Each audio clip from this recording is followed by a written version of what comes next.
Colleagues, I'd like to welcome Mr. Johari, who's substituting for Ms. Thompson today. Before we get started, I'd like to have a steering committee meeting next week. Is that okay? Next week? Yeah. I mean, at some via Zoom, of course. Yeah. Does that work? Just given the issues we've been having with Zoom, I'm curious what we'll do if. That's true. That's a good point, actually, because we won't be in a room. Yeah, that might be a problem. I think we may have to do it on the 22nd in lieu of that's a good point. Chair, I'd certainly be supportive. I have limited availability, but I'd certainly be supportive of having a meeting if possible. But I expect, especially for a steering committee meeting, it'd probably be all virtual if that could in fact be facilitated. Yeah. I think. Yeah, I didn't think of that. So I think we're going to have to do that, Mr. Weiler. I think we're going to have to. I didn't. Otherwise, it would have been good, but. Okay, but so the next meeting after this meeting, and I'm assuming we're going to finish with S5 today, that would be a steering committee meeting, and just to plan out the future a little bit. Okay, so we were at Amendment G6. We'd amended it. We had an amendment had carried. And now we're on the sub-amendment that had carried, and now we're on the amendment. Does anyone want to speak to the amendment? Ms. Collins. Maybe just a quick note. I'm sure other members have gotten the outreach from the Canadian Association of Physicians for the Climate, really emphasizing the importance of ensuring that we are tackling the issue of air quality. And this is part of this motion. It's going to be, or amendment, it's going to be part of amendments that are coming up from the bloc and from myself. And they quote the UN Special Rapporteur on Human Rights and the Environment, David Boyd, and just a quick quote: "One area where SEPA is failing, however, is clean air. As it currently stands, Bill S5 doesn't even mention air quality. Air pollution is the single greatest environmental risk to human health and one of the main avoidable causes of death and disease globally. International bodies such as the World Health Organization and the UN Human Rights Council have stressed the importance of addressing air pollution due to its negative impact on the full enjoyment of human and civil rights." And so I just urge committee members that to include some mention of air quality in this and have legally enforceable air quality standards. Thank you. You continue. I mentioned it once before in the last meeting, but if G6 is adopted, even as amended, if it's adopted as amended, amendments PV6, BQ3, NDP10, and CPC2 cannot be tabled because they all modify the same line as G6. But anyway, thanks for that intervention. Ms. Collins, would anyone else like to speak to this? Or do we go straight to a vote? Yeah, okay. So G6, we're voting on G6 as amended. Mr. Duguid. Contre. Mr. Longfield. Opposed. Ms. Taylor-Roy. En faveur. Mr. Johari. Against. Mr. Weiler. In favor. Mr. Deltel. Contre. Mr. Kirk. I'm opposed. Mr. McLean. Opposed. Mr. Lake. Madame Posey. Oui. Ms. Collins. In favor. Yeas pour 4, nays contre 7. Okay, thank you. So the amendment as it had been amended is defeated, and as I mentioned, we cannot go to PV6. We cannot go to BQ3. We can? Ah, ça a été défait, excusez-moi. Okay, I guess I'm anxious to get through this. And so Okay, sorry, I apologize for that. Yeah. Okay, PV6. Ms. May? Non? OK, mais... Ouais. Non, je comprends, mais c'est présenté, mais est-ce qu'elle est ici pour... Non? OK. OK, so, mais on peut en débattre. Is there any desire to debate PV6? Just a point of process. So it's tabled even if It's some of the- considered deemed tabled. When it's from an independent, it's deemed tabled. Thank you. So there's no need to table it, to have someone here to table it. But I'm just wondering if anyone wants to speak to it, or do we go straight to a vote? It looks like we want to go straight to a vote. Mr. Duguid, Opposed. Mr. Longfield, Opposed. Ms. Taylor-Roy, Opposed. Mr. Johari, Opposed. Mr. Weiler, In favor. Monsieur Deltel, Contre. Mr. Kirk, Opposed. Mr. McLean, Opposed. Mr. Lake, Opposed. Madame Posey, En faveur. Ms. Collins. In favor. Yeas pour 3-3, nays contre 8-8. Okay, so it's defeated, which means we can go to BQ3? Yeah. Okay, Madame Posey? Le BQ3 is similar to G6's amendment that unfortunately was just defeated. Now, it's not a perfect amendment because when we're talking about geographic zones, it would have been good to have provincial jurisdictions recognized, but that was defeated in G6. So I'm not going to ask anyone to add it back because I know what the result will be. So basically, it's the same. The argument for supporting G6 also applies to NDP 10. Shall we vote? Chair? To BQ3? Correct. Okay. Mr. Chair, I support this motion in part. Specifically, while I oppose paragraph A, I support paragraph B of the motion. Mr. Chair, first, the right to a healthy environment under SEPA applies to the whole Act. Singling out specific issues or programs which are current preoccupations undermines the approach. As well, SEPA is an enabling statute, and as such, it is meant to last through changes in priorities. I've got a longer explanation here, Mr. Chair, but I will just let that stand. So you're making a sub-amendment? Correct. And what specifically are you doing through the sub-amendment? I'm Striking out. opposing paragraph A and supporting paragraph B. So you'd like paragraph me to A to read be that out? withdrawn? You'd like paragraph A to be withdrawn? Correct. Yeah. Okay, would you like to debate that sub-amendment? Ms. Collins? Just to be clear, the paragraph that we're deleting is the explicit mention of respecting ambient air quality. I will quote David Boyd, again, the UN Special Rapporteur on Human Rights and the Environment.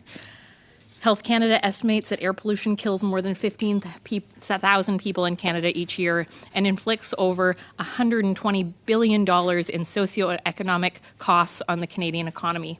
Staggering figures that should prompt swift and immediate action from any government.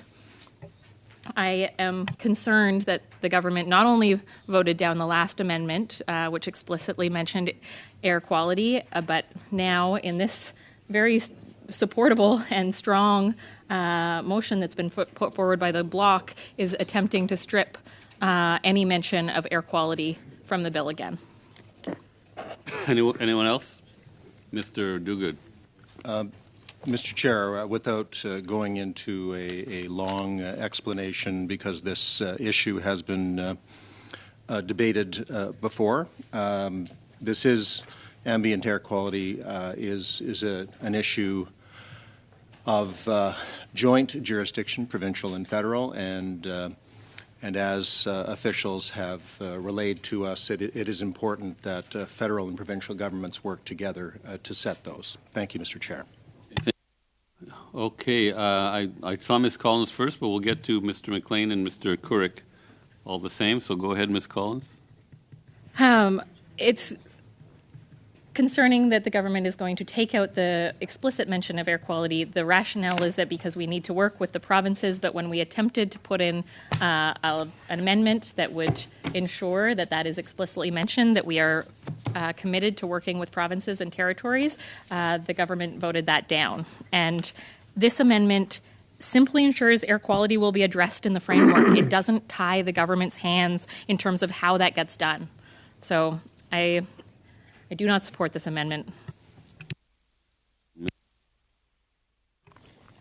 Thank you. Either to Mr. Duguid or to our officials here, can you explain what this amendment, without the paragraph A in it, will the impact it'll have on the bill itself, if you could, please? So paragraph A is the part that says, without limiting the generality of the above, the implementation framework shall set out in relation to each, like the ambient air quality. Mr. Duguid's amendment here is to take A out, Yeah. and if we only have B in there, without limiting the generality of subsection 1, the implementation framework shall set out, starting with B.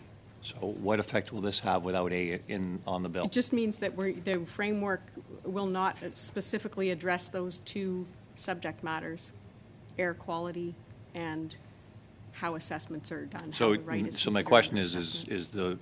if it doesn't have A in it, is the entire amendment redundant? No, I believe there's still an amendment in there where it talks about the relevant factors that have to be considered, and it says that the relevant factors, which are social, health, scientific, and economic factors, are relevant to defining the right and also to its limits. Okay. Thank you. I just say that Canada is one of the few Western democracies that doesn't have legally enforceable mandatory air quality standards, and we've already talked about the impacts that has in Canada and the way that this is drafted. There's still 2 years to figure out how to implement it, so there's plenty of time to consult and work with provinces on how to do that.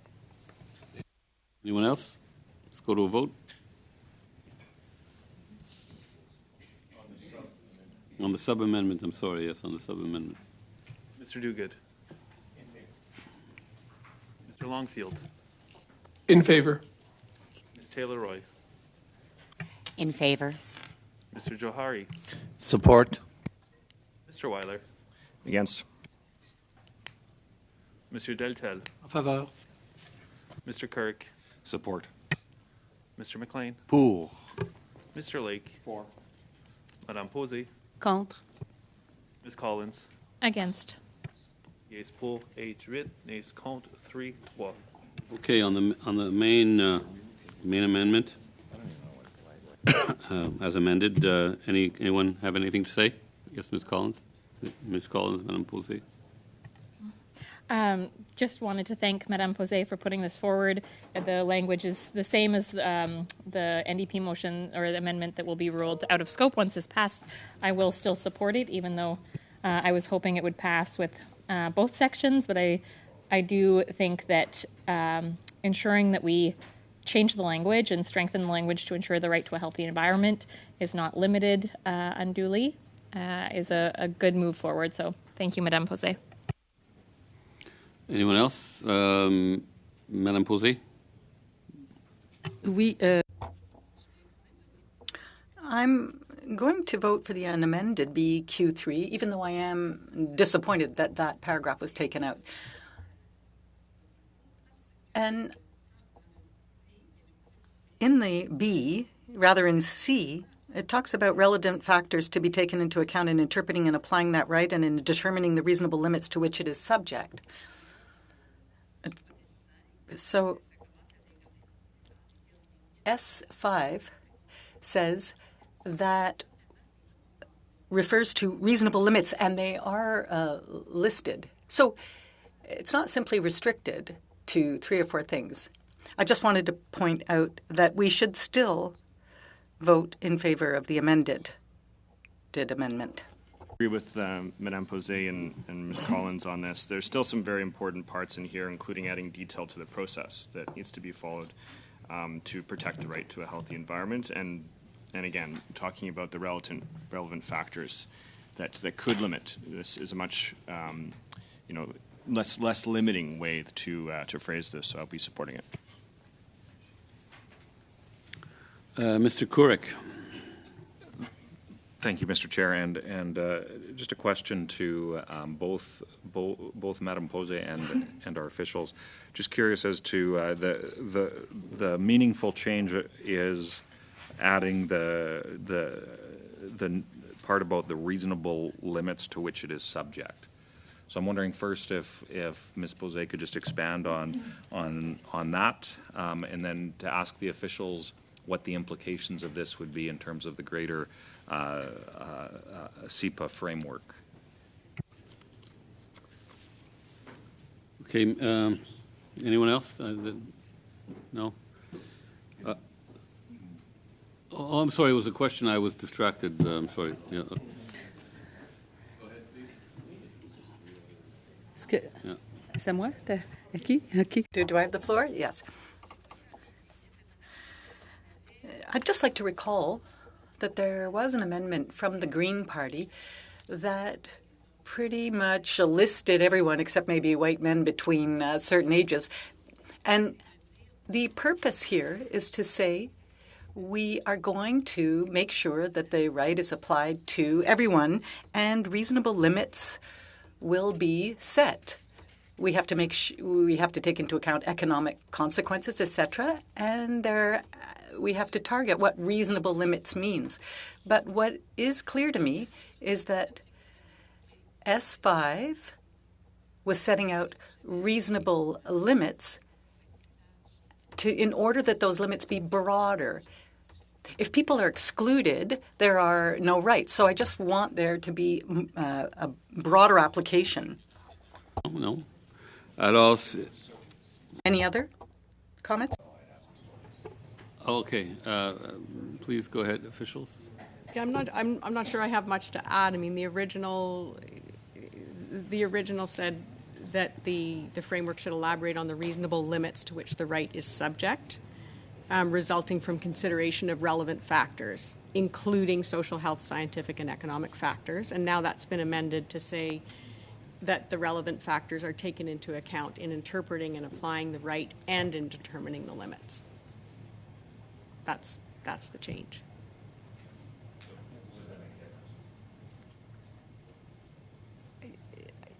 Yeah, I think so. I mean, there's lots to think through in this implementation framework, but just on its face, it's saying that social, health, scientific, economic factors are relevant to interpreting what the right to a healthy environment means. And you'll recall that we talked about some of the principles that underline the right, like environmental justice. So it's saying that's relevant to the definition of the right and any limits as well. Okay. Thank you. So shall we go to a vote on BQ3 as amended?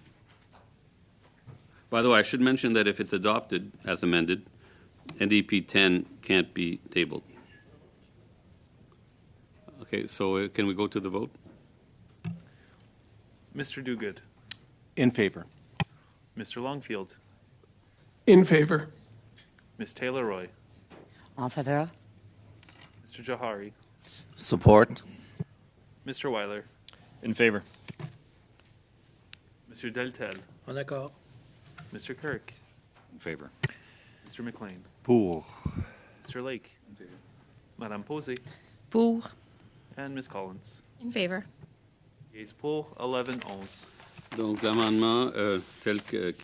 So the amendment as amended is adopted. And we now will move on to CPC 2. Who would like to speak to this? So walk me through this. So we've already made Mr. Chair, we've already made amendments to this paragraph, no? To this clause? Well, G6 was defeated. Okay, all right. Yeah.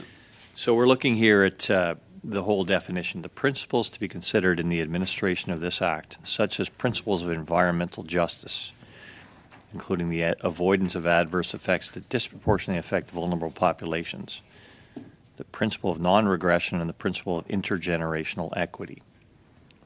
I know we attempt to define these terms, but in effect, we only define half of these terms because intergenerational equity also means all the benefits we're adding to generations that come after us.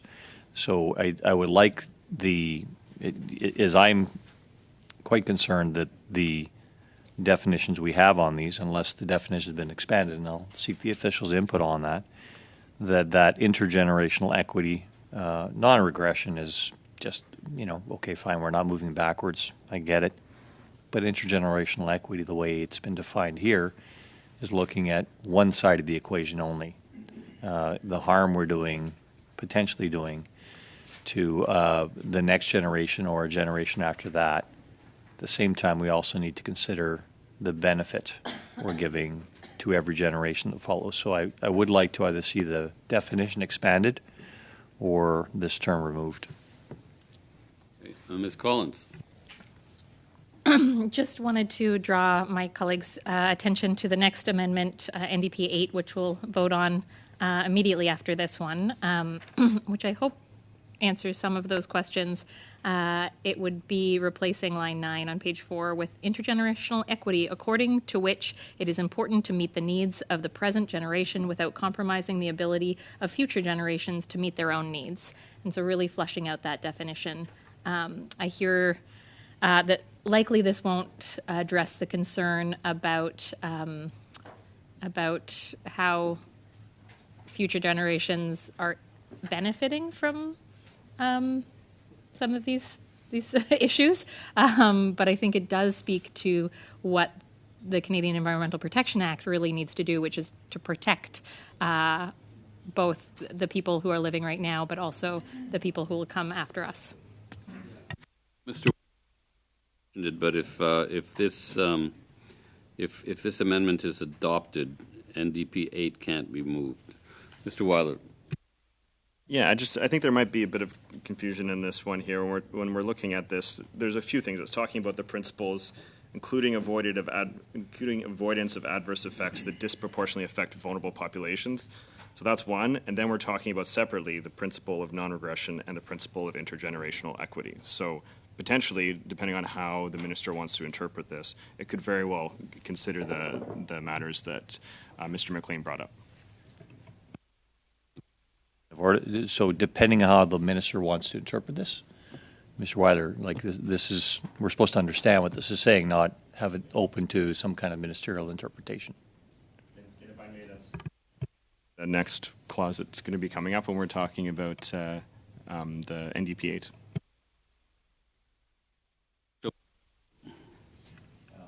No?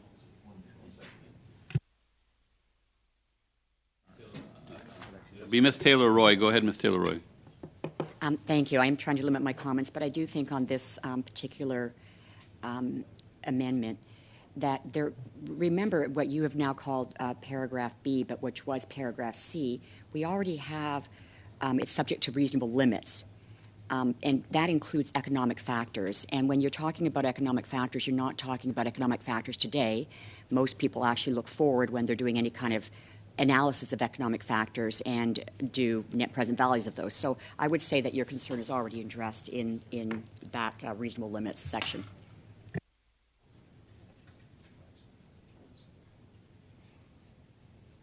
Okay.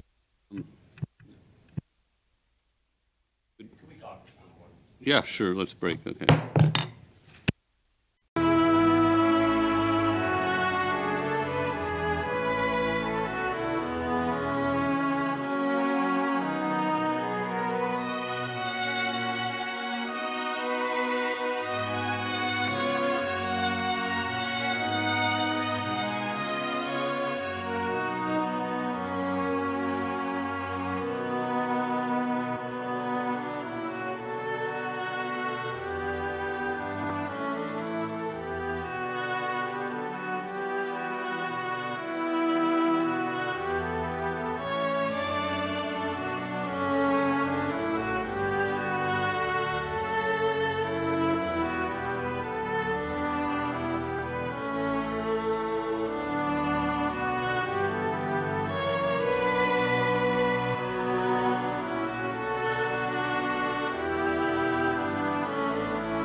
vote on CPC 2.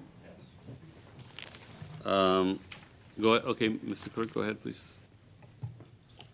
Mr. Duguid. Contre. Mr. Longfield. Opposed. Ms. Taylor-Roy. Contre. Mr. Johari. Oppose. Mr. Weiler. Against. Mr. Deltel. Pour. Mr. Kirk. Support. Mr. McLean. 4. Mr. Lake. Madame Posey. Contre.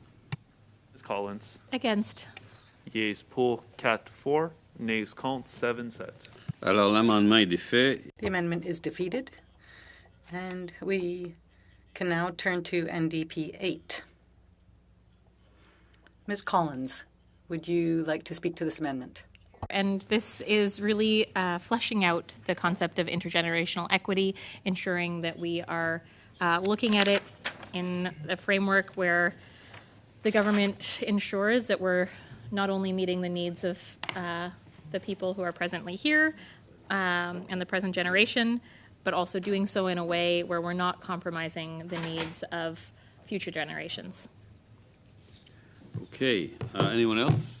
Madame Posey. Oui, je voudrais juste rajouter, I'd like to add that it seems to me that at the very beginning we spoke about this, and we were talking about definitions. And I think that in the second version, we will have to have a very improved definitions in the next version of the Act. Collins. Other comments? Maybe just to note that this is really just reinforcing key principles in the right to a healthy environment, and ensuring, that we are establishing them as administrative duties. So, Commentaire? Any other comments? So let's move on to a vote. Mr. Duguid. In favor. Mr. Longfield. In favor. Ms. Taylor-Roy. In favor. Mr. Johari. Support. Mr. Weiler. In favor. Mr. Deltel. Mr. Kirk. Support. Mr. McLean. 4. Mr. Lake. Madame Posey. oui, Ms. Collins. in favor. Yeas pour 11 ohs.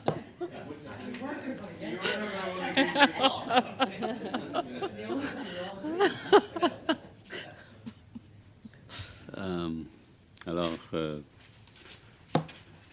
l'amendement est adopté. So the amendment is adopted. Thank you, Ms. Collins. Now, we're going to move on to NDP 9. Thank you, Mr. Chair. And we've spoken a lot already about the importance of having legislation that explicitly references air quality standards. I quoted David Boyd, the UN Special Rapporteur on Human Rights and the Environment. He explicitly says Canada needs legally enforceable air quality standards to keep people safe. And Mr. Weiler mentioned that Canada is one of the very few industrialized nations in the world that does not have legally binding and enforceable ambient air quality standards. The U.S. has had air quality standards dating back to more than 50 years ago. It is essential that we move forward on this. And I know that since these amendments have been voted down multiple times now, I just implore the members around this table to read the comments of David Boyd. It is critical. Air quality and air pollution increases the risk of stroke, heart attack, lung cancer, chronic and acute respiratory illnesses such as asthma, increases birth defects. This is a critical issue, and I wish that the members around the table would ensure that we have this embedded into our legislation. Est-ce qu'il y a d'autres interventions? Any other comments? Yes, I'd just like to add, Chair, that like G6 or even BQ3, that perhaps we need to be able to add within the respect of, but I'm not necessarily going to add that. All right, so are we going to vote? Mr. Duguid, Opposed. Mr. Longfield, Opposed. Ms. Taylor-Roy, For.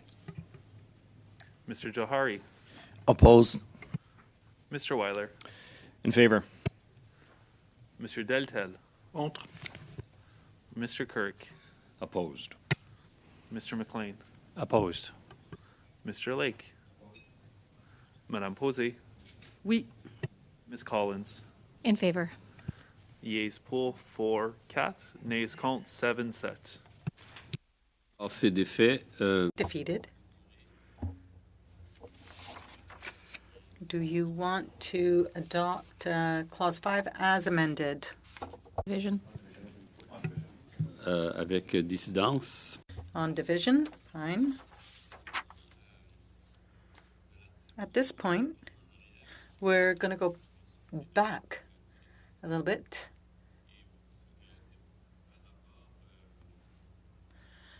And we're going to go to Clause 10. And I think what we're dealing with is NDP 13.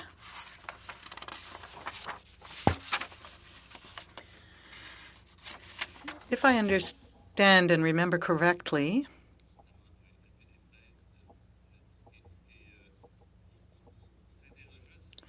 we were speaking about whether the French was actually shorter when we're referring to B4, and it was a little counterintuitive because usually the French version is longer. But I have been assured that everything is correct. Do you want me to read you the explanation? I have it in English here. I can read you the explanation if you like. Amendment is consistent with how the provision is drafted in the existing Act. However, there is quite a different approach taken in each language version. The English focuses on the extension period, whereas the French focuses on the new deadline.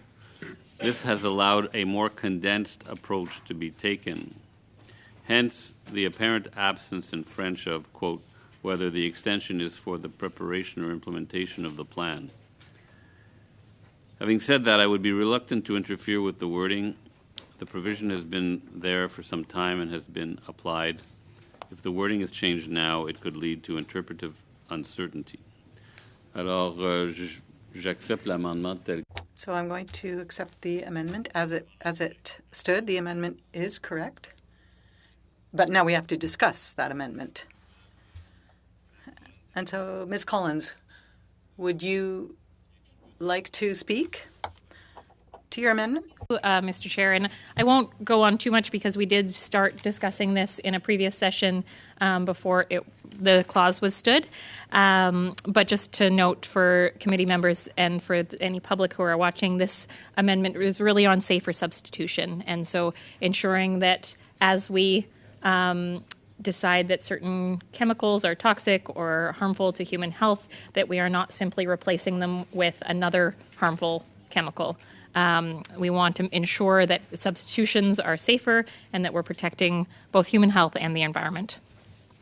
Merci. Oui, Madame Posey. Thank you, Ms. Posey. I'd like to ask a question of my colleague. From what I understand in NDP 13, it actually sets aside prevention, and the Senate did speak about prevention. And one of the experts that came before us is that pollution prevention is actually not mandatory. It's optional. And the advantage of what the Senate brought forward was that it was mandatory. So what do we want? Simply monitoring and management, or do we also want prevention? I'd just like to know what my colleague thinks about this and how she perceives this amendment, given what I'm saying. I want to thank Madame Posey for her question, and definitely we've gone through a number of sections when it comes to pollution prevention planning, and I am very much in support of anything that will strengthen this bill when it comes to that. If there is a friendly amendment that you think would be added to this amendment, I'm very open to it. L'amendement amical, pour moi, c'est de... Well, the friendly amendment for me would be to vote against NDP 13 so that we can keep what the Senate brought forward. One of the experts who came before the commitment from the Environmental Law Association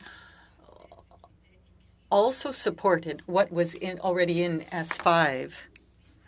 And it was also supported by the House of Commons report from 2017. And it was a recommendation as well from 1995 when there was that first review of the Act. So we have in 1995 them saying that it should be mandatory. Again, in 2017, they're saying it should be mandatory. And here we are in 2023 with this amendment. And then it would make it optional. So I believe that's what I understand from this. So I will be voting against NDP 13. Oui, Madame Call. Ms. Collins. Well, yeah. So to Madame Posé's comments, my intention with this amendment was really to add the language around safer substitution, ensuring that safer and more sustainable alternatives to substance or product are put in place. But I'd love to hear from the officials about the concerns that Madame Posé has raised. Sure. I think that the Senate, just to be clear, I think the Senate initially said that they should be mandatory, and then at the end, by unanimous consent, changed it to discretionary again. So I don't want to misspeak, but that's my recollection of what happened. And it is, just from the perspective of how these instruments are used, there are a range of instruments that are available under SEPA to manage the risks of toxic substances, and pollution prevention planning is one of them. And so you wouldn't want to require it in every case, because sometimes you might, often you're prohibiting the substance. So why would you require a pollution prevention plan if what you're going to do is regulate to prohibit it outright? But the amendments that are proposed are do add that, explicitly say that these can be used to promote alternatives, and also include a requirement to, a discretionary requirement to allow the minister to ask for interim progress reports. So they will make the tool more easier to track progress and whether they're working or not.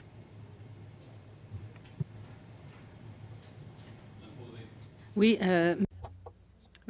Farquharson, I have a few questions for you. From what I understood was that the Senate was identifying users, importers of certain substances, and then they would be asked questions, and the minister would be able to publish an opinion making sure that a pollution prevention plan was drawn up. Yes. In that regard,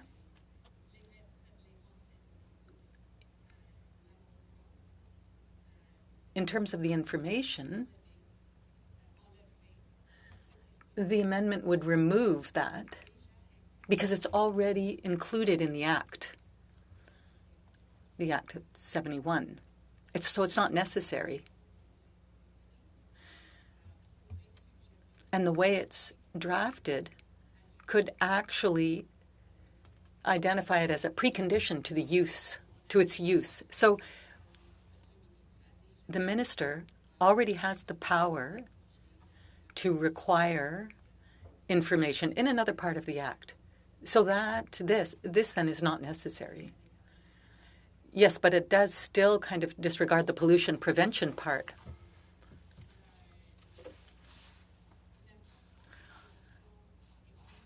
I think that the prevention's importance is still there. That hasn't been removed. Yeah, I was just going back to the language of the bill, and so for Madame Posé, it's line 26 on page 6. I don't think that's the part that you're concerned about. My guess is on page 7, line 28 to 35. And if you look at the language in the bill, it says the minister may waive the requirement. And so I don't think this changes substantially. I think my my understanding is that it is strengthening this portion of the act because we are including that new, and hopefully this is a change in direction for the government where we're ensuring safer and more sustainable alternatives are going to be used. But Shall we go to a vote? Mr. Duguid, Support. Mr. Longfield, Support. Ms. Taylor-Roy, En faveur? Mr. Johari, Support. Mr. Weiler, In favor. Mr. Deltel, Contre. Mr. Kirk. Mr. Kirk, Got flashing green. Oh, there we go. Opposed. Mr. McLean, Opposed. Mr. Lake, Opposed. Madame Posey, Contre. Ms. Collins. in favor. Yeas pour 6-6, nays contre 5-5. Mr. Chair, Yes. I have a point of order. Go ahead. I know you look excited.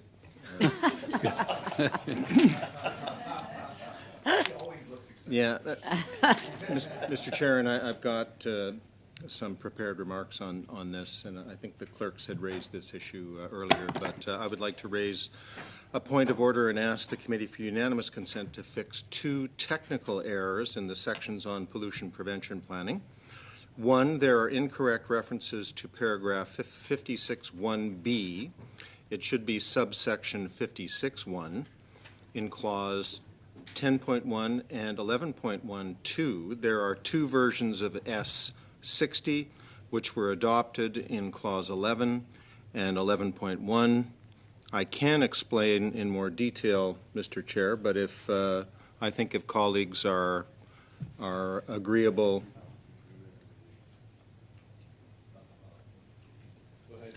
If colleagues are agreeable, this is, as I understand it, it is for cleanup and consistency purposes. This is in reference to NDP 13. No. No, but we actually, we've announced the voting result on the. We just, we Okay. voted on 13. Okay, yeah, so we announced the result, fine.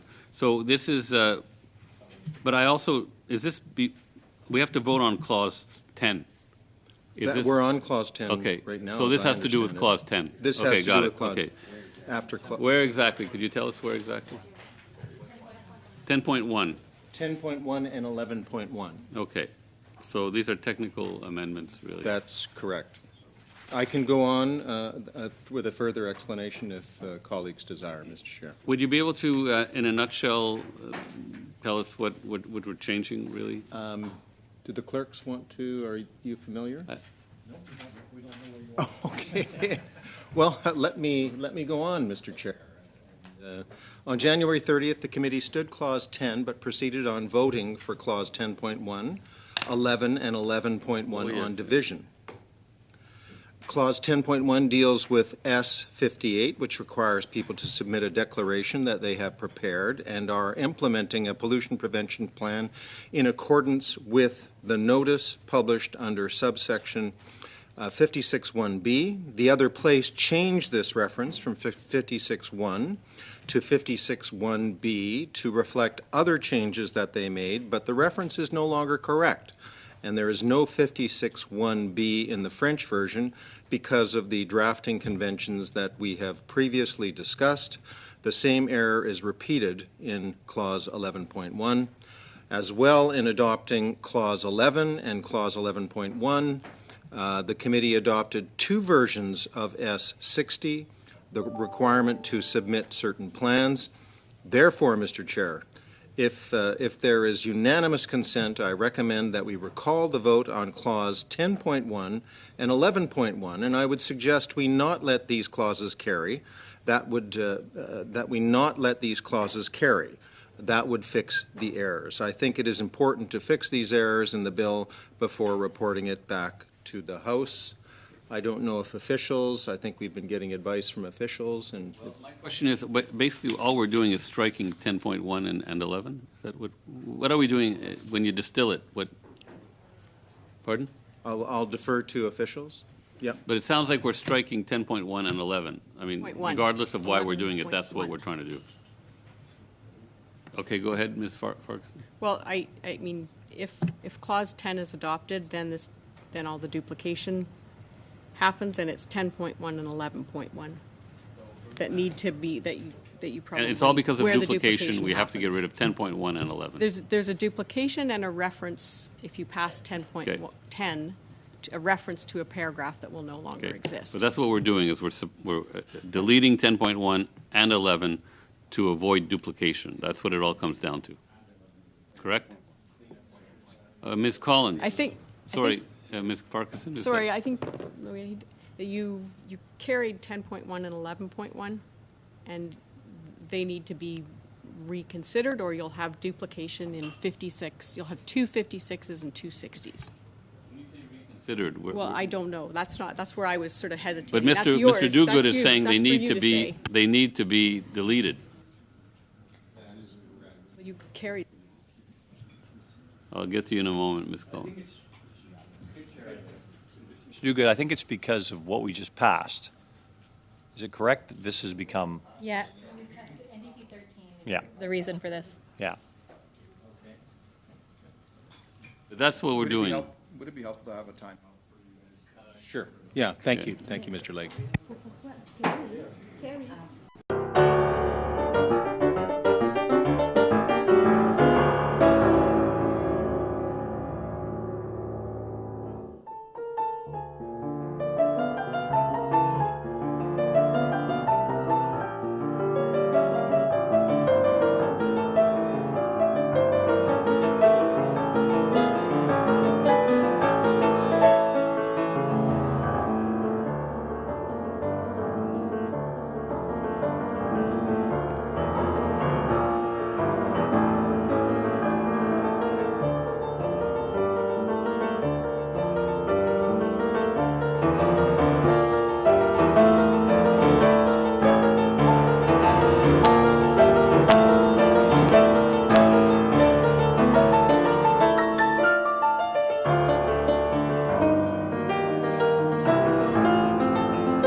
This is how it's been explained to me. Okay. And basically, we want, or I assume we want, for technical reasons, we want to delete 10.1 and 11.1. But we can't just do it by voting on them because we've gone past them. So we have to bring them back in and then vote against them.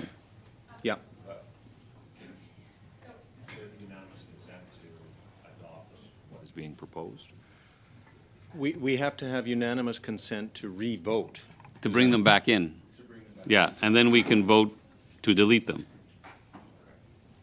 So the motion will be to delete 10.1, then the next motion will be to delete 11.1. Yes, Ms. Collins? So right now, we're just on the proposal, the unanimous consent proposal to bring them back in. And then once that happens, then the committee could decide. I'm hesitant to give unanimous consent to bring these back in to be potentially deleted until I hear more from the officials. So I'd love to ask some Okay, questions. yeah, we heard a little bit before, but we can always hear more. Ms. Right. Farkas? Yes, Just want to make sure, this is a debatable motion? the unanimous consent one?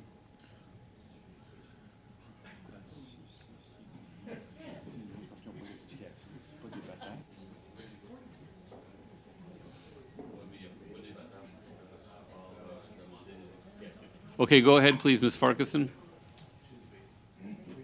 It's not debatable, to answer your question, Mr. Lake, but we can still get Okay. some information from the, Yeah, okay, I just want to, because I think there is duplication and there is a reference to a wrong paragraph, but I might have said that there was duplication twice. So first you have to, sorry, I don't want to tell you what to do. If you adopt clause 10, then there will be duplication and there will be wrong references. so that's the upshot of it, really. That's the upshot. And 10.1, there's a reference to 56.1b, which will no longer exist. And 11.1 will create two section 60s. Point of You've already clarification. carried 11. Everything else. You already carried everything else. I do.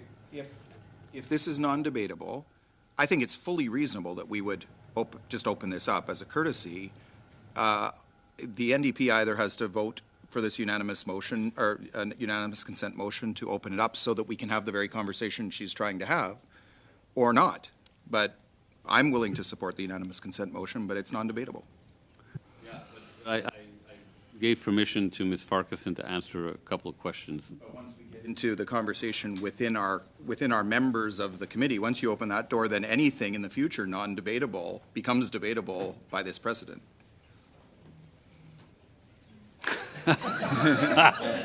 Oh, boy, I feel abandoned here. Just Just give unanimous consent and then let's have the conversation. Yeah. I don't consider it a discussion. I consider it point of clarification. Is that, you have a point of clarification? It was a point of clarification for me about the process involved right now. Okay, the process is that if we have to deal with these two clauses, we have to bring them back, and we can only bring them back by unanimous consent. And there's no debate on unanimous consent. I allowed Ms. Farquharson to answer a question so that we could better understand. But we can maybe ask her a question again once we get to 10.1 and 11.1, if we agree unanimously to bring them back. And I'm curious if this unanimous consent motion is voted down right now, since at this moment. I think it'll probably be reversed at report stage. My question was more, will there be another, like, if someone was to bring back this unanimous consent motion later in the day, at a later stage in this. No, in we these have to deal with amendments, it if kind of that- now. We kind of have to deal with it now, I think. I mean, because we it want possible to we bring want it to back? vote on 10.1. We want to vote on clause 10 as amended, right? That's where we're at. We're voting on clause 10 as amended. But before we vote on it, we should clean up this problem.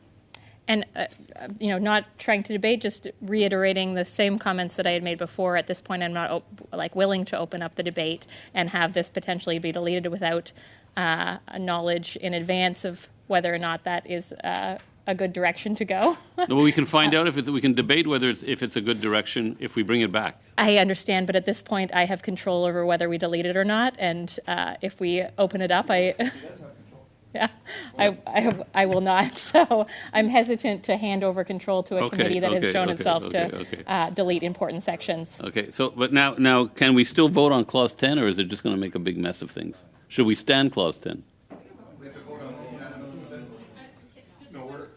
an outstanding UC that has to be addressed. And just a point of that we clarification can't again, debate. can that UC motion be tabled again? Pardon me? If it's voted down, can the unanimous consent motion be tabled again? Yeah, that's a good question. That's a good. Yes, apparently. It can? Okay. At this point, I'm not willing to open up that debate. Okay, so we don't have unanimous consent. So can we still go ahead and vote on Clause 10 as amended? Okay, let's do that. On division. On division, okay. Okay, Clause 10 as amended. Okay. So now we go to Clause 19. Mr. Chair, could I propose a brief pause? Yes. Thank you.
So, so we decided to not bring these back right now, and we'll go to Clause 19 with NDP 18. I'm happy to go to Clause 19, and if someone wanted to table the motion again, I've also gotten reassurance. And I would seek unanimous consent to bring clause 11. 11. So 10.1 and 11.1. 10.1 and 11.1 back, Mr. Speaker. Mr. Chair. Yeah, I think you have, I believe you have unanimous consent. I haven't heard anything to the contrary. So they've been brought back. We can now debate them one by one. 10.1. We have to do we have to have somebody propose a motion to delete 10.1? Pardon? Okay, right, yeah. Okay. Even simpler than I thought. Shall 10.1 carry? No. Okay. Shall 11.1 carry? No. Okay. We go to clause 19 now. And NDP. Oh, yeah, we have to carry 10. We have to carry 10, eh? So shall clause... C'est fait? C'est fait? Okay. It's done. Let's not carry it twice, so we'll be back in the same situation. Okay, on avait voté sur l'article... I see, we had voted on Clause 10 as amended. Okay, clause 19, NDP 18. Thank you, Mr. Chair. And so we have debated this. Oh, sorry. Yeah, we have debated this before. I won't go on too much, but just so folks know, this is to expand priority planning in Section 73 to include timelines and a requirement to update the plan every 5 years. But I think we were potentially on a sub-amendment. Mr. Chair? I could support this motion in part if sub-amended to replace within 5 years with within 8 years. I would move that. So it's a sub-amendment. Sub-amendment. 8 to 5, 5 to 8. Any debate on that? Ms. Collins? Just to say that while I prefer 5, I will accept 8 if it will pass the motion. Okay, good, okay. So let's vote on the sub-amendment. Does the sub-amendment pass? Yes. On division? Yes. Or just yes? Yes, okay, it passes. Now we go to the amendment, NDP 18. Do we go straight to a vote?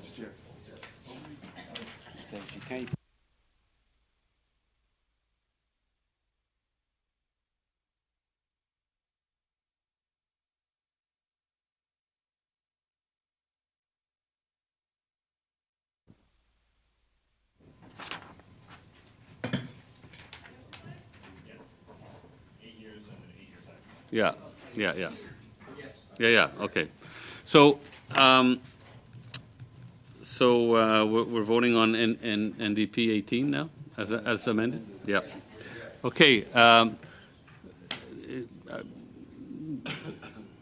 Yes, everyone, is everyone in agreement with NDP 18, or? Yes. Yeah, okay. Sorry, didn't we already amend to 8? Is Yeah. it amended to 8 in this one as well? It says 5. Okay.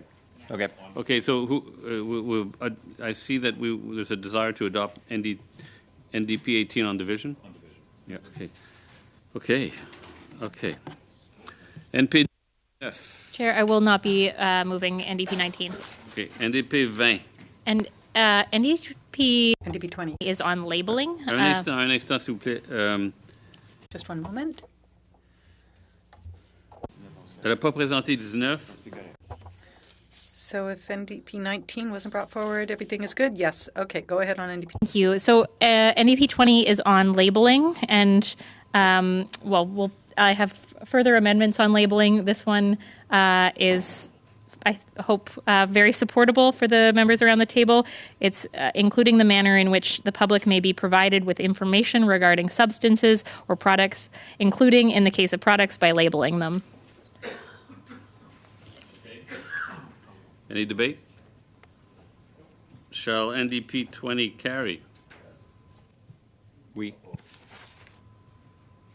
So on division? On division, where everyone's okay with that? Shall clause 19 carry as amended? On division. Which brings us to clause 20 and CPC 4.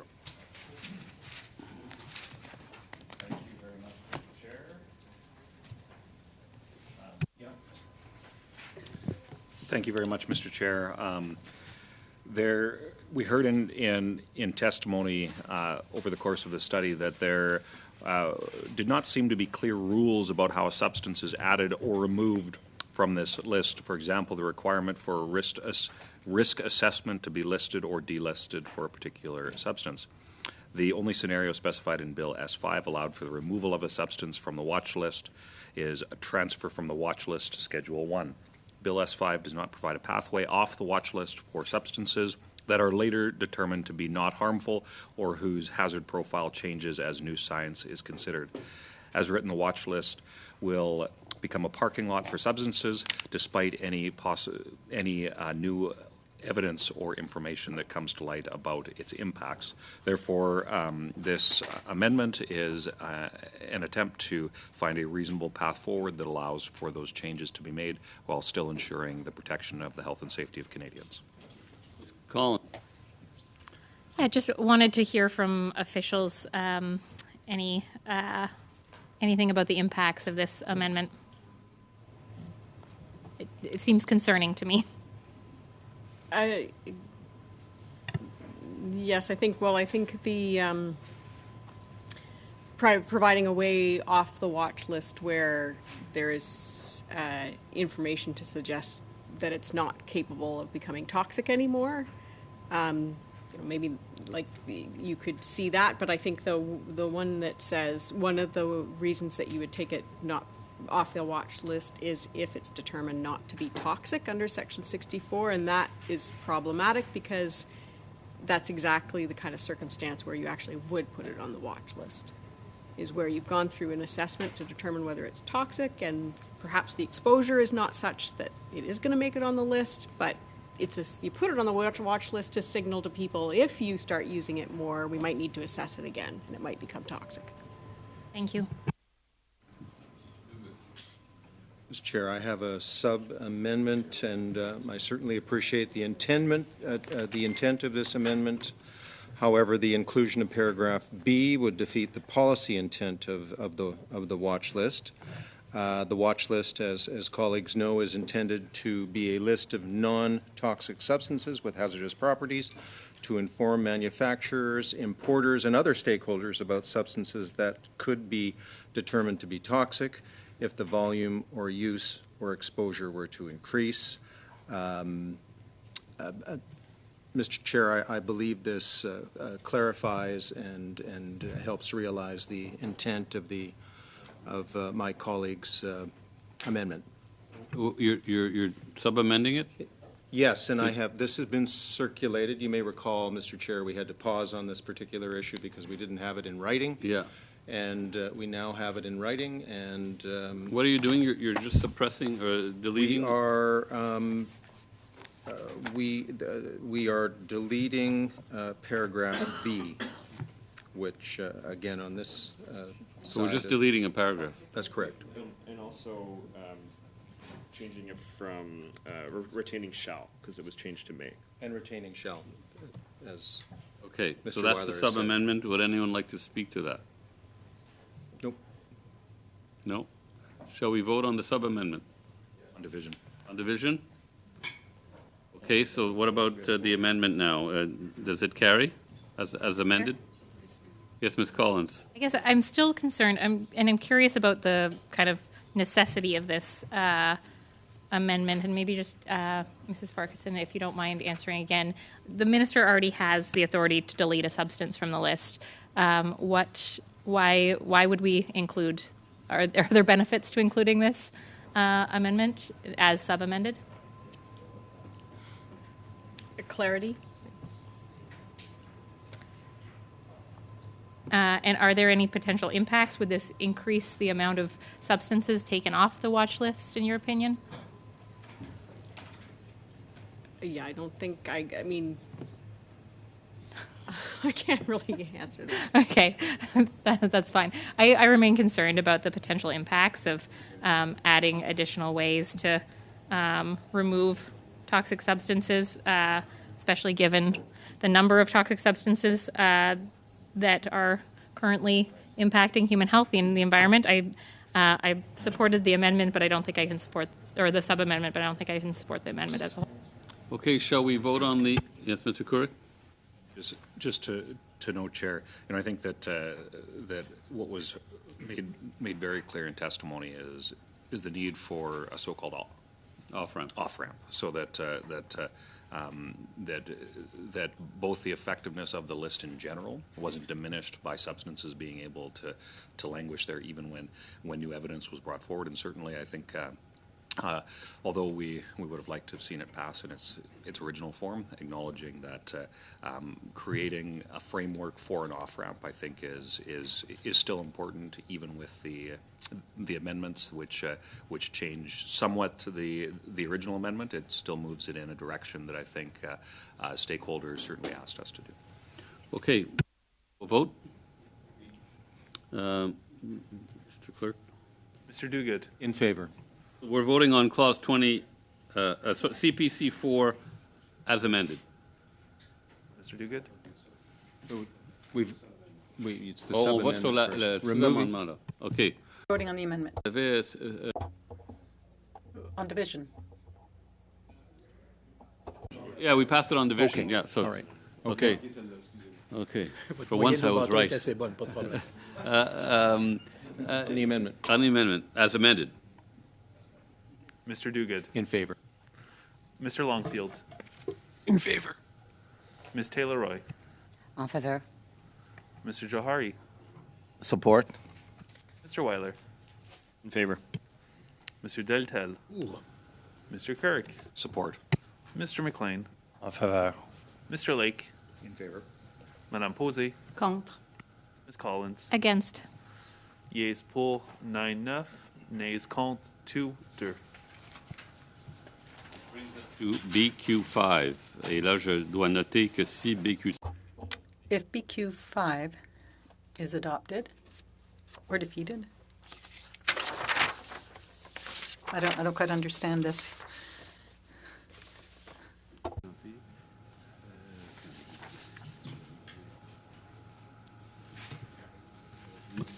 Je vous demande de...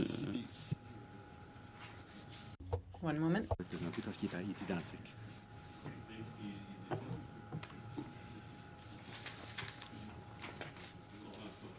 Alors, le fait que si BQ5... So if BQ5 is brought forward, given that NDP 21 is identical, regardless of whether it's adopted or defeated, NDP 21 will not be able to be brought forward.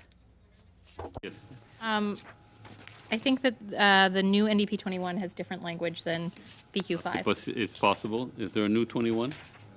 There is, at least in my package. I have it here if folks want it.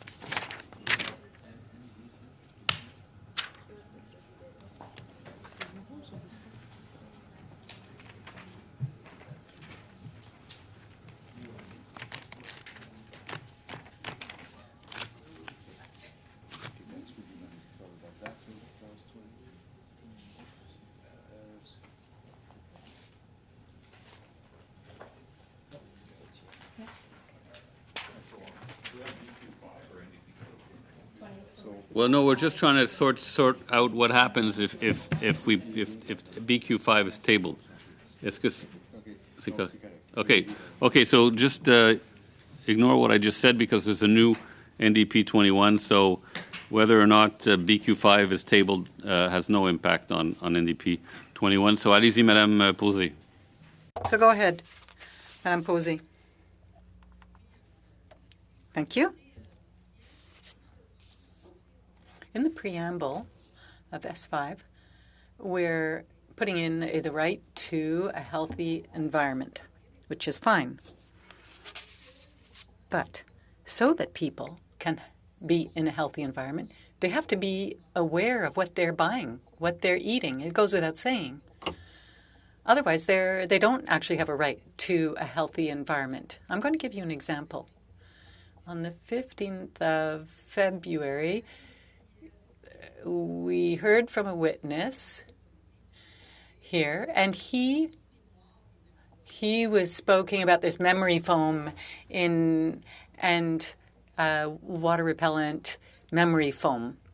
Now, when he bought it, there was no label, and or rather, the person who bought it didn't have a label, and they ended up being sick. Now, by the spring of 2022, the Liberals promised to go ahead with mandatory labeling of any chemical substances in products.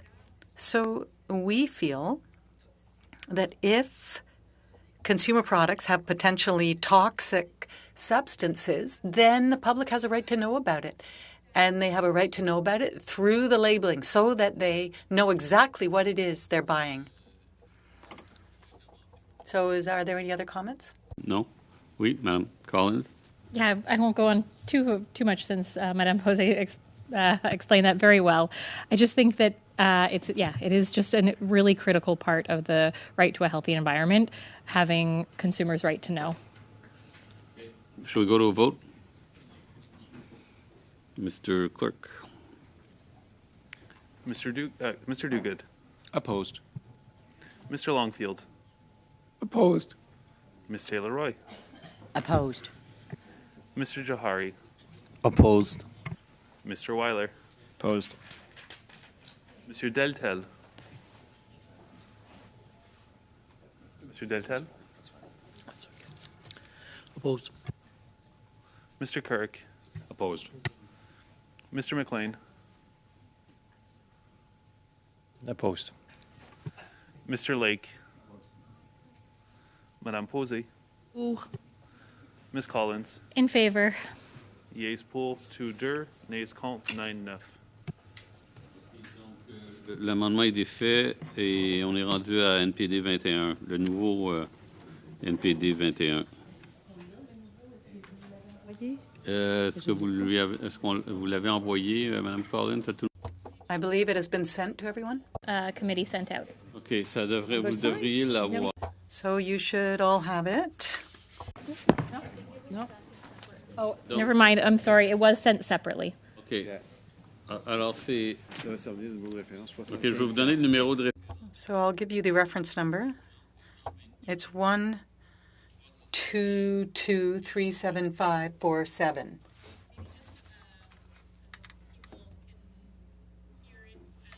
Searching through their emails for the written language.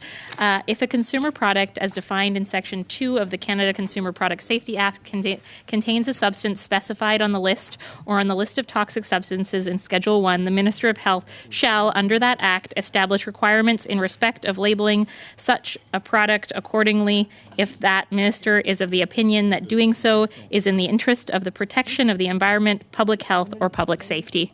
And, given that the previous amendment was voted down on mandatory labeling, I am not hopeful for this one, but I do think this is an important moment to have comments on the record about how this issue needs to be resolved and really about the government's failures to address this and adhere to its commitments. The Liberals in 2021 in their election platform committed that by spring 2022 that they would move forward with mandatory labeling of chemicals in consumer products, including cosmetics, cleaning products, and flame retardants in upholstery that may have impacts on our health and in the environment. That's quoting directly from the platform. This is nearly a year past that deadline, and the government has implemented no labeling requirements in these sectors and has only promised consultations and a vague commitment to consider labeling requirements at a future date. We did pass one kind of mild one of my amendments on labeling, but if we want mandatory labeling, the committee needs to support these amendments. And there was a recently announced notice of intent to label so-called SEPA toxic substances.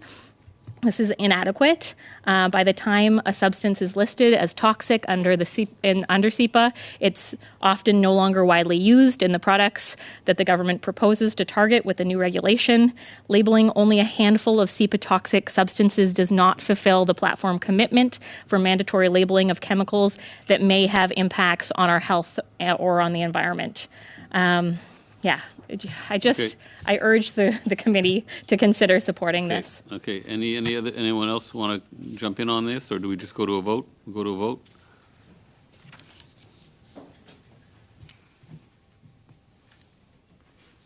Mr. Duguid. Mr. Longfield. Opposed. Ms. Taylor-Roy, Opposed? Mr. Johari, Opposed. Mr. Weiler, Contre. Mr. Deltel, Contre. Mr. Kirk, I'm opposed. Mr. McLean, Contre. Mr. Lake, Madame Posey, Oui. Ms. Collins. In favor. Yeas pour 2-2, nays contre 9-9. OK, donc l'amendement est défait. The amendment is defeated. And we're now at BQ6. And I would just like to note that if BQ6 is adopted, then NDP 22 and 23 cannot be brought forward because of a line conflict. Ms. Posey. Thank you. It's very simple. It really just means that giving the grounds of a decision to assess or not assess have to be provided. So that's what this amendment would do. Any questions? So we're going to vote. Good. Mr. Longfield, Opposed. Ms. Taylor-Roy, Opposed?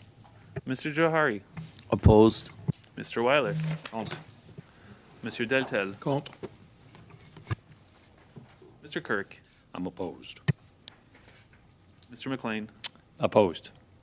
Mr. Lake, Opposed. Madame Posey, Pour. Ms. Collins. In favor. Yeas pour 2-2, nays contre 9-9. Parfait. Maintenant, c'est le NPD. Now we're moving on to NDP 22. And I just would like to point out that if NDP 22 is adopted, then NDP 23 cannot be moved because they amend the same line. Ms. Collins.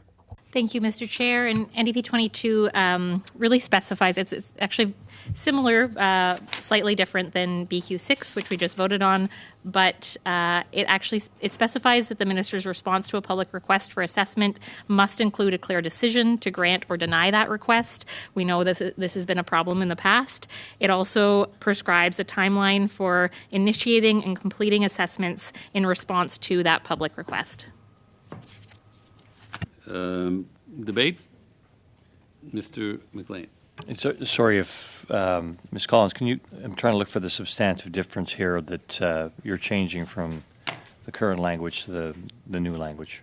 So you still have 90 days in there.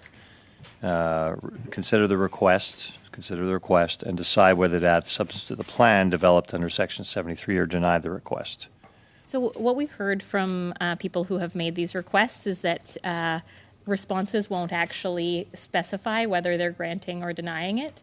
And so this would ensure that people are getting answers within that time period and that there is a timeline not only for the assessment, but also for initiating and for completing the assessments in response to these public requests. But it says in the current number 2, the minister shall consider the request, and within 90 days after the day on which the request is filed, the minister shall inform the person who filed the request of how the ministers intend to deal with it and the reasons for dealing with it in that matter. So the current language seems to indicate to me that they are being responded to and told exactly how the matter is going to be dealt with. And so the amendment changes it in what way? And so what we've heard from stakeholders going through this process is actually they get responses, but those responses are unclear. And so this would clarify this specific, that the minister must actually let those people who are making these requests know whether it is being granted or if it's being denied, and maintain timelines as well around those requests. Okay. If I can ask the officials because I am not seeing the substantive difference here in the language, but so is there an official comment on this from the officials? Yes, if we're talking about NDP 22? We are. Yeah. So this, the difference between what it says in the bill now, which is that the ministers have to say how they're going to deal with it, is it says the ministers have to decide whether to add the substance to the plan or not. And inform the person within 90 days. There's no time limits on when the assessment will get done in this amendment. Okay. So there's no timelines in the amendment, or there's no timelines in the current? There's no timelines in the current act that would say, if somebody makes a request for an assessment, okay, sorry, this is what it says. If someone asks for a request for an assessment, they will get an answer within 90 days. The amendment says they'll be told whether it's going to go on the plan or it's going to be denied. And if it goes on the plan, it might be for gathering further information, it might be for assessment. It's different, for example, from some of the other, or from Madame Posey's that was proposed, which said it must be, I believe it said, it has to be assessed and with a certain period of time. So it's different from that. It doesn't include that. Point 1 of NDP 22 says, within 90 days after the day in which the request is filed, the minister shall inform the person who filed the report of the decision how the ministers intend to deal with it and the reasons. Yeah, so just referring to the above. Like whether they're putting it on the plan or not, and here are the reasons. Okay, so putting on the plan or not versus actually getting a firm response one way or another. Versus getting an assessment right away. I mean, the point is you don't want a public request mechanism to override priorities set through the plan of priorities. So the They NDP can't. amendment then delays things a bit. Sorry? The NDP amendment delays is a, pardon me for putting it this way, but a procrastinative measure for. No, it's meant to be very clear about where it'll be put on the plan. Like it's saying, we've asked, a public request has come in to assess a certain substance. Okay, well, this is super important. It's going to the top of the plan. Or, yes, we understand this is important, but these other 15 things should be assessed first. It's going here in the plan.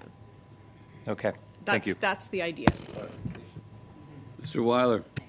Thank you, Mr. Chair. Just a small thing here. In my reading of the amended text, we'll have it say the ministers intend how the ministers intend to deal with it and the reasons point for dealing with it in that matter. So I think we might just want to erase that one period so that we don't have that This inconsistency. is a sub-amendment.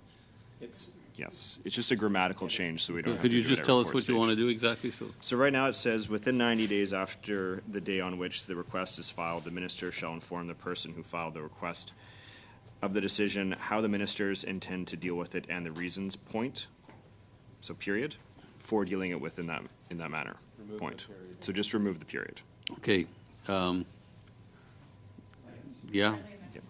Okay, friendly amendment. So that sub-amendment passes to remove the period, is it? Is also adding language for dealing with it in that No, manner. because that was already in there. So In the sub-amendment? In the amendment?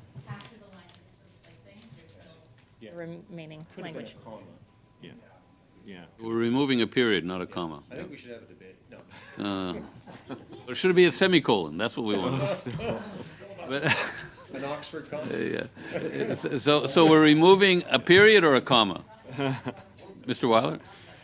We're removing a period or a comma? I don't have Removing a period. Period, okay. So and everyone seems to be in agreement with that. So I think we can consider that NDP 22 has been amended. So can we vote on NDP 22 as amended without the period? The version I have is the version that Mr. Weiler just read. He continued into the bill as it would be changed, correct?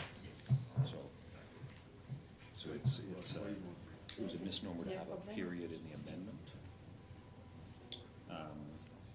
Monsieur le Président, il semble qu'il y a un problème. It looks like there's a problem with the microphone. Yeah. Sorry, could Mr. Weiler just explain the amendment that was just passed? We took a period out of Okay. Got it? Sure. Okay, so we're good with that. So can we vote on NDP 22? Mr. Clerk? Mr. Duguid. Support. Mr. Longfield. Support. Ms. Taylor-Roy. Support. Mr. Johari. Support. Mr. Weiler. Support. Mr. Deltel. Pour. Mr. Kirk. Support. Mr. McLean. En faveur. Mr. Lake. Madame Posey. Pour. Ms. Collins. In favor. Yeas pour 11 ohms. Okay, so NDP 22 is adopted as amended, and because it's been adopted, NDP 23 cannot be moved, which brings us to NDP 24. And I have to apologize to the committee, and Ms. Farquharson pointed this out, but I read kind of two things out. One was around the minister's response about denying, making a clear kind of granting or denying the request, and then I wrote out another section, and that section was actually applying to NDP 24. And so this is around prescribing timelines for initiating and completing assessments, and similar to BQ6, ensures that when those requests are coming in, that we have timelines for completing the assessments and in response to those requests. Debate? No? Shall we go to a vote? Mr. Duguid. Opposed. Mr. Longfield. Opposed. Ms. Taylor-Roy. Opposed. Mr. Johari. Opposed. Mr. Weiler. Opposed. Mr. Deltel. Contre. Mr. Kirk. Opposed. Mr. McLean. Opposed. Mr. Lake. Madame Posey. En faveur. Ms. Collins. In favor. Yeas pour 2-2, nays contre 9-9. So it's defeated. Shall clause 20 as amended carry? On division? Okay, good. Shall we're at schedule. We're at the schedule now. Yeah. Sorry, Chair. Is there NDP 24? Was that dealt with? Yeah, we just dealt previously? with that. Yeah. It was defeated. No. Oh, we skipped 23 then. Oh, you can't. 23, we couldn't. Once we adopt 22, we couldn't consider 23. My apologies. Okay. Schedule. We go to the schedule G17. Mr. Chair? Yeah. Chair, I move that Bill S5 in Schedule 1 be amended by deleting the reference to Section 68.1 in the references after heading Schedule 1 on page 53. This motion is consequential to the one introduced in Clause 16.1. Simply put, Clause 16.1 no longer refers to Schedule 1, so there is no longer a need to reference this clause in the heading. The government is committed to replacing, reducing, and refining the use of vertebrate animals in the testing and assessment of substances. The motion adopted in 16.1 imposed a positive obligation on the ministers to use scientifically justified alternatives to the extent practicable for the purposes of paragraph 68A of the Act. Thank you, Mr. Chair. Any debate? No. Shall we vote on it? Mr. Duguid. In favor. Mr. Longfield. In favor. Ms. Taylor-Roy. En faveur. Mr. Johari. Support. Mr. Weiler. Support. Mr. Deltel. En faveur. Mr. Kirk. Support. Mr. McLean. Pour. Mr. Zimmer. Mr. Zimmer. Mr. Zimmer. I'm sorry. Mr. Lake. Support. Madame Posey. Oui. Ms. Collins. In favor. Yeas pour 11 ohms. Not exactly. Okay, so shall the schedule carry as amended? On division, okay. Shall the short title carry? Shall the title carry? Shall the bill as amended carry? Shall the chair report the bill as amended to the House? Well, congratulations, colleagues. Madame Collins. I just note that it is a 5:07. We do have time scheduled left in our day, and I was wondering if maybe we could start a subcommittee meeting, at least commence the conversation. Well, I have to prepare the so I apologize for that. We're not ready for it yet. Yeah. Sorry, Mr. Courik? Mr. Courik? You were, Yeah. so thank you very much, Chair, and just to reference, I know Ms. Collins just referenced the subcommittee steering committee, the possibility of meeting. I understand the logistics of that, but I would just note how there is a number of studies that were passed by this, and look forward to and would be open to the idea of a virtual steering committee meeting over the course of the break if we could ensure that technology would in fact cooperate with us. But just to note as well, of priority, there was further supplemental estimates that were tabled in the House that will be before this committee, and this committee did pass a motion back in December to have the minister come and speak before us. So I look forward to that happening at the earliest opportunity. I'm told, if I can be corrected if I'm wrong, but I'm told the minister may be available on March 27th. Is that? I don't know if anyone's checked. Anyway, we would do. My understanding is we do want to bring the minister in. But in terms of a subcommittee, I don't mind doing a subcommittee if you don't mind canceling it if the sound is not good during the break. So nobody will feel inconvenienced if we're 5 minutes in and it's not working. Yeah. Okay. Well, then let's do that. Yeah. Okay, Mr. Longfield. Thanks, Mr. Chair. Since I won't be at the subcommittee because I'm not on the subcommittee, I just really encourage us to move towards the water study as soon as we can and maybe start looking at witnesses. I know I have quite a few people that are contacting me wanting to be part of the water study, so I hope that can be brought forward quickly. Yeah, just I agree. I mean, if we can meet next week as a subcommittee, that's great. Then we preserve more committee meeting time.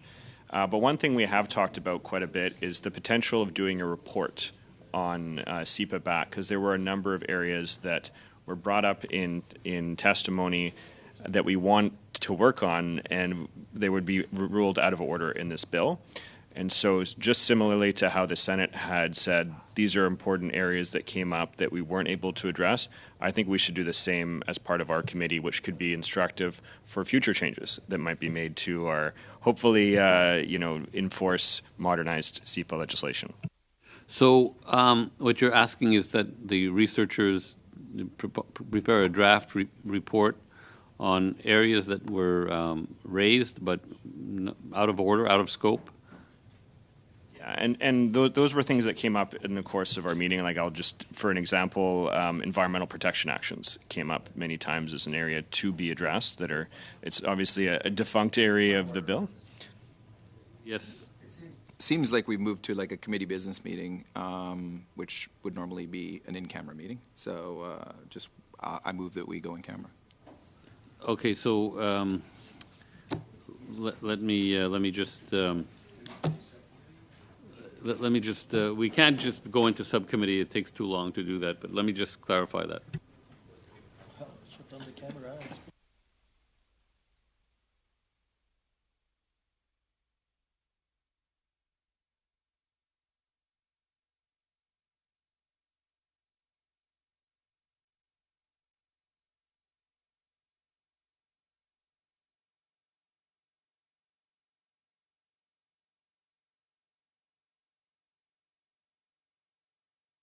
So my understanding is okay.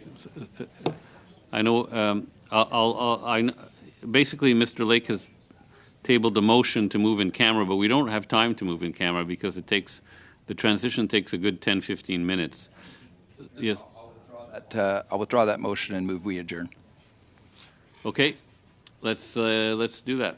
Ms. Collins, do you agree to adjourn? No. I just think I was interested in what Mr. Weiler was saying, and I don't think that there's any reason to prohibit the public from hearing his suggestion.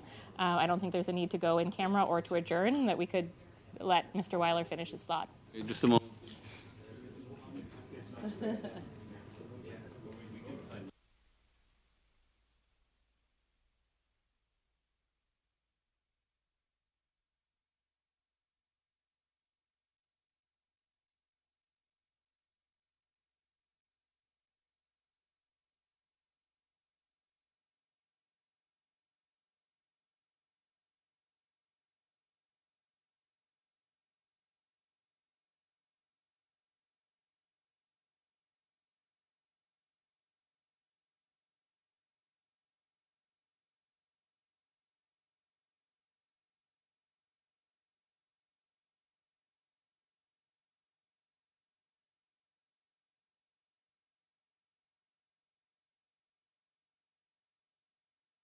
So as I understand it, your original motion to adjourn, you asked for unanimous consent. Excuse me, colleague.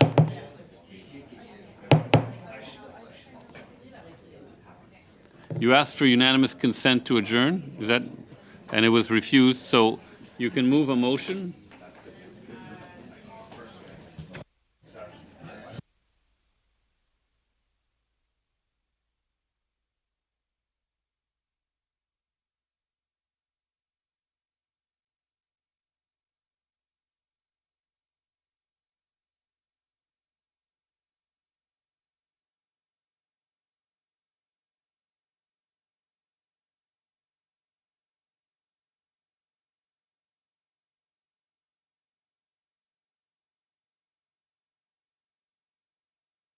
Okay, so Mr. Lake, you moved a motion to adjourn. It's a votable motion, and majority rules, right? Yeah. Okay. So and no debate. It's not debatable. So let's go to a vote to adjourn or not. Mr. Duguid. Opposed. Longfield. In favor. Ms. Taylor-Roy. I'll change my mind in about 10 minutes. Opposed. Mr. Jahari. I follow the lead. Oppose. Mr. Weiler. Opposed. Monsieur Deltel. Monsieur Deltel. Who? Mr. Kirk. Support. Mr. McLean. In favor. Mr. Lake. Madame Posey. En faveur. Ms. Collins. Opposed. Yeas pour 6, nays compte 5, 5. So we've adjourned. We've adjourned. I'm sorry, it's over.